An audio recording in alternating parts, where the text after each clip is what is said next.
Should President Joe Biden run for re-election in 2024? And if not him, who should? Let's find out.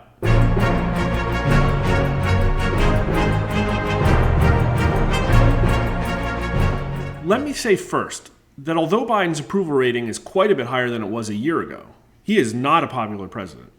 After Trump got past Russiagate in his first year, he spent most of his remaining time in office between 47% and 50%. Biden is just now brushing up to the bottom of that range, but my experience tells me that when January rolls around, his numbers are going to drop. Also, it has to be said that Trump had wall-to-wall negative press from a coordinated and hostile mainstream media, whereas Biden's coverage is, let's just say, less than hostile. So with that being said, who wants Biden to run again? Only 33% of likely voters, and 55% say no. 11% are not sure. He does better with younger voters and 7 points better with men, if you can believe it. But here's race. Only 27% of white voters, 51% of black voters, and 42% of Hispanic and other race voters want him to run. By party, it's 17% of Republicans, 26% of independents, and only 56% of voters of his own party. That's pretty low, but only 27% of Democrats say no, and 17% are still undecided. So why is the Democrat number so low? Maybe it's his age and voters are clamoring for someone younger, more vibrant, or at least coherent, and perhaps more female. Well, if they are, it isn't Kamala Harris because she does even worse. 32% want her to run if Biden bows out, 1 point less than Biden, and 58% say no, 3 points more than Biden.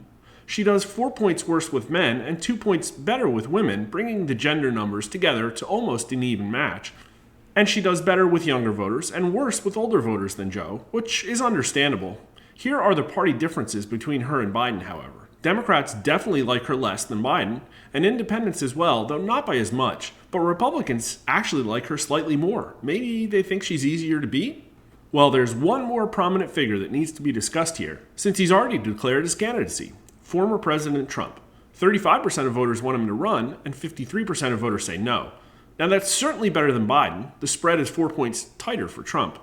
Now, Trump, believe it or not, also does better with younger voters, though not to the degree Biden does, and men are more hospitable to Trump than women, though Trump is still upside down with men, 40% to 46%. But race is starkly different. Here are the deltas between Biden and Trump.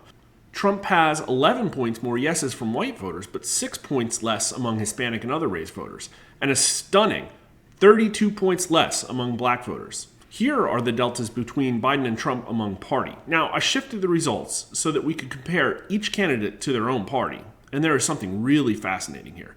Trump's spread among Republicans is 15 points worse than Biden's is among Democrats, and only 51% of Republicans want Trump to run. This should be a very troubling thing for the Trump campaign, and I already know I'm going to get flamed on in the comments for it, but it's a hard truth. Though Trump turned out the largest Republican electorate in history for 2020, drawing upon a platform with tons of independent and even Democrat support, a lot has happened since then. My take, conservative and independent voters largely think DC is corrupt. Independents don't trust the political parties, and Republicans don't trust their Republican leadership. Whether they have a favorable opinion of Trump and his platform or not, I think a lot of conservative-leaning voters are looking at the Trump GOP team-up and not seeing it as a winning combination. Another takeaway here, acknowledging that some objectively bad things happened for our country under the first 2 years of Biden's watch, is that Democrats are just not that critical of Biden than Republicans are of Trump. Trump does considerably better among Democrats than Biden does among Republicans, and there's two ways to read that. The broad appeal of an American first platform, or more likely Democrats think they can beat Trump. Trump also does considerably better among independents than Biden, but still not good. So great, now what? Voters don't want any of the prominent candidates to run for president. Well, what do they want? DeSantis? Maybe he's going to throw his hat into the ring and take the reins of the Republican Party. I personally don't think so. Here are the numbers from when we asked about DeSantis in November. Then, 37% wanted him to run and 38% said no. Now, those numbers are objectively better than Trump's by 2 points in the yes direction and an absurd 15 points in the no direction, though he also has 15 points more not sure than Trump. And I'll let you guess where those chips will fall. But here are the numbers that matter. Among Republicans, he just doesn't do that much better than Trump. although he is quite a bit less polarizing to independents than Trump.